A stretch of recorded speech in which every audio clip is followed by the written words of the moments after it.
নমস্কার বন্ধুরা, আপনারা দেখছেন আকাশ ইনফো ইউটিউব চ্যানেল। তো বন্ধুরা, আজ এই মুহূর্তে কৃষক বন্ধু প্রকল্পের টাকা আজকে থেকে ঢোকার কাজ শুরু করা হয়েছে। তো বন্ধুরা, আজকে এই মুহূর্তে টাকা ছাড়লো। কোন কোন কৃষকরা আজকে টাকা পাবেন বা কোন কোন কৃষকরা কালকে টাকা পাবেন সেটা স্পষ্টভাবে জানিয়ে দেব। তার সঙ্গে বলা হয়েছে আজ থেকে কোন কোন জেলায় সবার প্রথম টাকা দেওয়া শুরু করবে কৃষক বন্ধু প্রকল্পের খরিফ মরশুমের টাকা। আজ কিন্তু ঘোষণা করা হয়েছে। সেই সঙ্গে এবারের কিস্তির টাকা দেওয়া নিয়ে আরও কিছু নতুন আপডেট জানানো হয়েছে। তো কী আপডেট দেওয়া হয়েছে এবং 2025 সালের প্রথম কিস্তি অর্থাৎ খরিফ মরশুমের টাকা কবে থেকে দেওয়া শুরু হবে, সমস্ত বিষয় বিস্তারিতভাবে জানাবো আজকের ভিডিওতে। তাই বন্ধুরা, ভিডিওটি একটু স্কিপ না করে পুরোটা দেখবেন। আর ভিডিওটি দেখার সাথে সাথে যদি আপনি আমাদের চ্যানেলে নতুন এসে থাকেন তাহলে ভিডিওর নিচে যে সাবস্ক্রাইব বাটনটি আছে সেটি ক্লিক করে চ্যানেলটিকে সাবস্ক্রাইব করে দিন। আর পাশে থাকা নোটিফিকেশান বেলটি অন করে রাখুন এই ধরনের সরকারি প্রকল্পের গুরুত্বপূর্ণ ভিডিও সবার আগে পাওয়ার জন্য। তো চলুন বন্ধুরা, ভিডিও শুরু করা যাক। দেখুন, বলা হয়েছে অবশেষে আজকে টাকা ছাড়ল। এই মুহূর্তে রাজ্যের সমস্ত কৃষকদের জন্য বড় খুশির খবর। অবশেষে অপেক্ষার অবসান ঘটিয়ে এলো আজ সুখবর। কোন জেলায় আগে টাকা দেবে জানালো। তো চলুন দেখে নিই খরিফ মরশুমের টাকা ফাইনাল তারিখ হিসাবে কবে থেকে পাবেন এবং কোন কোন জেলায় আগে দেবে এবারের টাকা। তারপর বলা হয়েছে 20 জুন 2025 সালের খরিফ সিজনের টাকা দেওয়া নিয়ে আজ মাননীয় মুখ্যমন্ত্রী মমতা বন্দ্যোপাধ্যায় রাজ্যের সমস্ত কৃষকদের জন্য বড় খুশির খবর দিয়েছেন। জানিয়েছেন যে এবার অপেক্ষার দিন শেষ। সরাসরি ঘোষণা করে জানিয়ে দিলেন কৃষক বন্ধু প্রকল্পের টাকা কবে দেওয়া হবে। আজ ফাইনাল তারিখ ও দিনক্ষণ জানালো। তো চলুন ফাইনাল তারিখটা দেখে নিই। এরপর বলা হয়েছে 2019 সালে পশ্চিমবঙ্গের মাননীয় মুখ্যমন্ত্রী মমতা বন্দ্যোপাধ্যায় এই প্রকল্পটি চালু করেন রাজ্যের কৃষকদের জন্য। এই প্রকল্পের মূল উদ্দেশ্য হল রাজ্যের কৃষকরা সারা বছর চাষের জন্য আর্থিক সাহায্য পান সেই ব্যবস্থা করা। কোনো কৃষকের 0.40 একর জমি থাকলে প্রতি কিস্তিতে 2000 টাকা এবং বছরে মোট 4000 টাকা দেওয়া হয়।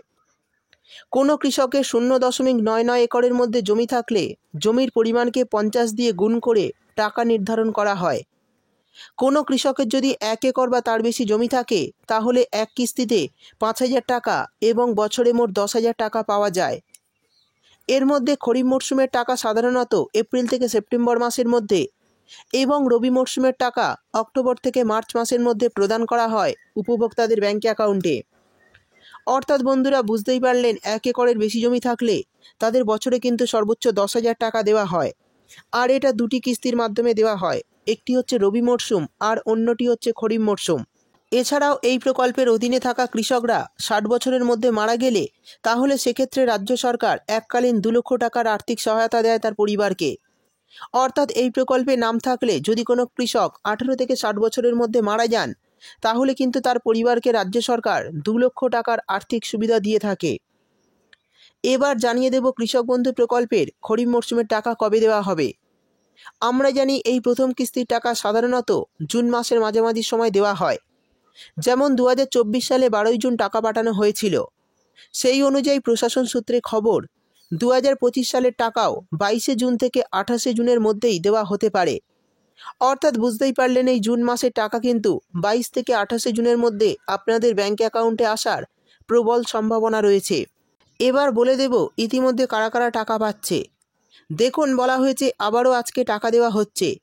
কৃষক বন্ধু প্রকল্পের টাকা যে সমস্ত কৃষকরা ব্যাংকিং সমস্যার কারণে কৃষক বন্ধু প্রকল্পের টাকা পাচ্ছিলেন না, অর্থাৎ 2024 সালে রবি মরশুমের টাকা, সেই সমস্ত কৃষকদের খুব শীঘ্রই টাকা দেওয়া শেষ করছে। তারপরে খরিফ মরশুমে টাকা দেওয়া হবেই বলে এমনটা খবর উঠে আসছে। অর্থাৎ যারা ব্যাংকের সমস্যার জন্য গত রবি মরশুমে টাকা ব্যাংক অ্যাকাউন্টে পাননি, তারা যদি সেই সমস্যার সমাধান করে রাখেন তাহলে কিন্তু তাদের আবারও ব্যাংক অ্যাকাউন্টে টাকা দেওয়া হচ্ছে। আজও বেশ কিছু জেলার কৃষকদের অ্যাকাউন্টে এই টাকা দেওয়া হয়েছে। আগামীকালও বেশ কিছু জেলার কৃষকদের অ্যাকাউন্টে এই টাকা ঢুকবে। তো বন্ধুরা, বুঝতেই পারলেন কোন কোন কৃষকরা আজকে টাকা পেয়েছেন এবং কোন কোন কৃষকরা কালকে টাকা পাবেন। তো যে সমস্ত কৃষকরা গত রবি মরশুমের টাকা ব্যাংক অ্যাকাউন্টে পাননি তাদেরই কিন্তু টাকা দেওয়া হচ্ছে। সেই সঙ্গে এর মধ্যে যদি গত রবি মরশুমে টাকা না পান তাহলে খরিফ মরশুমে দুটি মরশুমের টাকা একসঙ্গে পাবেন, অর্থাৎ ডবল টাকা পাবেন। তো যদি এই 2 থেকে 4 দিনের মধ্যে গত রবি মরশুমের টাকা ব্যাংক অ্যাকাউন্টে না পান, তাহলে কিন্তু খরিফ মরশুমের টাকা ও রবি মরশুমের টাকা একসঙ্গে পাবেন। এক্ষেত্রে উপভোক্তারা পাবেন ডবল টাকা। এবার বলে দেব ভবিষ্যতে কৃষক বন্ধু প্রকল্পের টাকা বাড়তে পারে কিনা। দেখুন, বলা হয়েছে, আমরা জানি 2025 সালের রাজ্য বাজেটে কৃষক বন্ধু প্রকল্পের টাকার পরিমাণ বাড়ানো হয়নি, আর এর ফলে সেই সময় কৃষকরা কিছুটা হতাশ হয়ে পড়েছিলেন। কারণ বর্তমানে চাষের খরচ যেভাবে বাড়ছে, তাই চাষিরা ভেবেছিলেন যে এই ভাতার টাকা কিছুটা হলেও বাড়বে। তবে বর্তমান সূত্র মারফত জানা যাচ্ছে 2026-এ বিধানসভা নির্বাচনের আগে কৃষক বন্ধু প্রকল্প সহ আরও কিছু সরকারি প্রকল্পে টাকার পরিমাণ বাড়তে পারে। তবে এই বিষয়ে এখনও সরকারের তরফে কোনো অফিসিয়াল ঘোষণা হয়নি। বিশেষ সূত্রের তরফে জানা যাচ্ছে ওই সময় এই প্রকল্পের টাকা কিছুটা বাড়তে পারে। অর্থাৎ বিশেষ সূত্রের মাধ্যমে জানা যাচ্ছে, যেহেতু সামনের বছরই অর্থাৎ 2026 সালে বিধানসভা ভোট রয়েছে রাজ্যে, সেই সময় লক্ষ্মীর ভাণ্ডার প্রকল্প সহ এই কৃষক বন্ধু প্রকল্প এবং বিভিন্ন সরকারি প্রকল্পের টাকা বাড়ানো হতে পারে। তবে এই বিষয়ে যতদিন না সরকারের তরফে ঘোষণা হবে, ততদিন আপনারা কোনো অতিরিক্ত টাকা ব্যাংক অ্যাকাউন্টে পাবেন না। আগে এই প্রকল্পের টাকা কোনো সভাতে গিয়ে আনুষ্ঠানিকভাবে রিলিজ করা হতো, কিন্তু গত বছরের প্রথম কিস্তি এবং দ্বিতীয় কিস্তির টাকার সময় দেখা গিয়েছে কোনো রকম আনুষ্ঠানিক সভা না হয়েই সরাসরি কৃষকদের অ্যাকাউন্টে এই টাকা ক্রেডিট হয়েছে। যে সমস্ত কৃষকরা আগে এই কিস্তির টাকা পেয়ে আসছেন, অর্থাৎ পুরনো উপভোক্তা, তাদের অ্যাকাউন্টে আগে টাকা দেওয়া হবে, তারপর নতুনদের অ্যাকাউন্টে টাকা ঢুকবে। অর্থাৎ বুঝতেই পারলেন, যে সমস্ত কৃষকরা আগে থেকে এই প্রকল্পের টাকা পেয়ে আসছেন, অর্থাৎ পুরনো উপভোক্তা, তাদের আগে টাকা দেওয়া হবে, এবং যারা নতুন করে আবেদন করেছেন এই প্রকল্পে, তাদের টাকা আসতে একটু দেরি হতে পারে। তো বন্ধুরা, এই ছিল আজকের ভিডিও ভালো লাগলে ভিডিওটিতে একটি লাইক দিয়ে দেবেন এবং আপনার বন্ধুবান্ধবদের সঙ্গে বেশি বেশি করে শেয়ার করবেন। ভিডিওটি দেখার জন্য আপনাকে অসংখ্য ধন্যবাদ।